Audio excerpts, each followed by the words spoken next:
আলবি সেলেস্তাদের জয়ে রাজধানীতে উৎসবের কেন্দ্রবিন্দু ছিল ঢাকা বিশ্ববিদ্যালয় এলাকা। প্রবল বৃষ্টি উপেক্ষা করে বাঁধ ভাঙা উল্লাসে ভাসেন আর্জেন্টিনার ভক্ত সমর্থকরা। এমন পারফরম্যান্সের ধারাবাহিকতা রেখে এবারের বিশ্বকাপও নিজেদের করে নেবে মেসির আর্জেন্টিনা, সেই প্রত্যাশা লাখো সাপোর্টারদের। কোয়ার্টার ফাইনালের শেষ ম্যাচে রাজধানীর টিএসসি এলাকা ঘুরে রিপোর্ট করেছেন মাহাদি আরমান। কেসারেন শেকড় থেকে শিখরে। এ যেন ঝড়ের আগে গুমোট ভাব, মুহূর্তেই আর্জেন্টিনা সমর্থকদের বাঁধ ভাঙা উল্লাস। যদিও আকাশ ভেঙে তখন নেমেছিল ঝুম বৃষ্টি, তাতে কি, ম্যাচ শুরুর আগেই ঢাকা বিশ্ববিদ্যালয়ের টিএসসি এলাকায় হাজির শত শত আর্জেন্টিনা সমর্থক। প্রিয় দলের শিরোপার আরও কাছাকাছি যাওয়ার সাক্ষী হতে পারা বলে কথা। ম্যাচের 10 মিনিটেই আনন্দের উপলক্ষ এনে দেয় আলবি সেলেস্তেরা। তাতেই যেন টিএসসি হয়ে পড়ে ক্যানসাস সিটি ছাপিয়ে এক টুকরো বুয়েন্স আয়ার্স।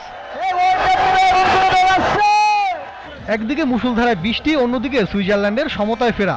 কিছুটা হতাশায় সাদা নীল সমর্থকরা, তাই তো সময়ের সাথে সাথে বেড়েছিল হৃদস্পন্দন। তবে মাহেন্দ্র খুন আসে 112তম মিনিটে, তাতেই বজ্রপাতের মতো ফেটে পড়ে গোটা বিশ্ববিদ্যালয় চত্বর।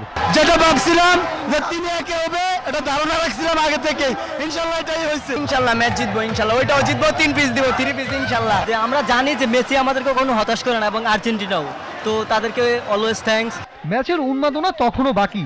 শেষ বাঁশি বাজার কয়েক সেকেন্ড আগেই সুইজারল্যান্ডের কাফিনে শেষ প্যারেড ঠুকতেই বাঁধনহারা উল্লাসে ফেটে পড়েন আর্জেন্টাইন সমর্থকরা। আজকেও তেমনই ম্যাজিক দেখাচ্ছে আমাদের Messi, but I love Messi. বৃষ্টির মধ্যে আসছি, খেলা দেখছি, উপভোগ করছি, জিতে যাচ্ছে, তখন একটা মনে শান্তি নিয়ে বাসায় ব্যাক করা। আর্জেন্টিনার এমন দাপুটে জয়ে সমর্থকদের প্রত্যাশার পারদ বেড়েছে কয়েক গুণ। তাদের বিশ্বাস, মেসির নেতৃত্বে এবারও টানা দ্বিতীয় বিশ্বকাপ শিরোপা জয় করবে আকাশী সাদারা।